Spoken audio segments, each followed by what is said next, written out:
அந்த உட்காந்து 3 பேர் பேசுகிற டாபிக் இருக்குது பார்த்தீங்களா, இவங்க 3 பேரோட ஒரிஜினல் கேரக்டர் இது. அவங்க 3 பேர் பேசிக்கிறது இப்படி தான் பேசிக்குவாங்க, நம்ம உட்காந்து கேட்டுக்கிட்டே இருக்கலாம். அந்த மாதிரி படத்தில் மட்டும் இல்லாமல் ரியல் லைஃப்லேயும் ஒரு திக் ஃப்ரெண்ட்ஸ்.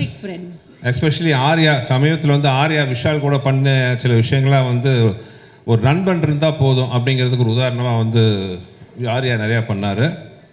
ஸோ இனி விஷால் தான் அந்த இல்லை, இது நாங்கள் 3 பேர் வந்து ஒரு படம் இன்னொரு படம் நடித்தோம்.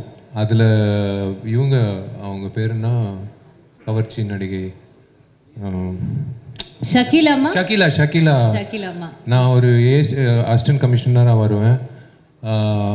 வாசு என்ற வாசுதேவன் நினைக்கிறேன். ஐ திங்க் விஎஸ்ஓபி ராஜேஷ் படம். அதான் நான் சொல்கிறேன், நாங்கள் 3 பேர் சேர்ந்தோன்னா வந்து அவர் சொல்கிற மாதிரி ஆட்டோமேட்டிக்காக வந்து நாங்கள் சொல்லுவோம் டைலாக் அவருக்கு. சார் நாங்கள் இப்படி பேசிக்கிறோம். நாங்கள் இவன் ஜாமி வந்து ஒரு 250 படத்தில் கெஸ்ட் அப்பியரன்ஸாக பண்ண படத்தில் ஒரு படம் இந்த படம். இல்லை, அவன் வந்து யார் கூப்பிட்டாலும் வந்து நண்பன் வாடா ஒரு சீன் வந்து நடினா சைக்கிள் எடுத்துட்டு கிளம்பி போயிடுவான், வந்து நடிச்சிடுவான், யோசிக்கவே மாட்டான்.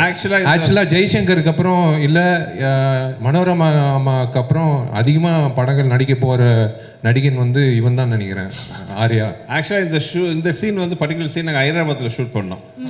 பண்ணி முதல் நாள் திடீர்னு பிளான் பண்ணோம், இந்த மாதிரி கெஸ்ட்டோட அவர் வந்தால் நல்லாயிருக்கும், ஹீரோ யாராச்சும் தான் நல்லா இருக்குன்னொன்னே. அப்போ எனக்கு ஆர்யா பழக்கம் இல்லை. அப்போ அவன் விஷால்கிட்ட சொன்னேன், அதே இந்த மாதிரி ஆர்யா வந்தால் நல்லாயிருக்கும், எனக்கு பழக்கம் இல்லை, நீங்கள் ஒரு வார்த்தை பேசுங்களேன்னு.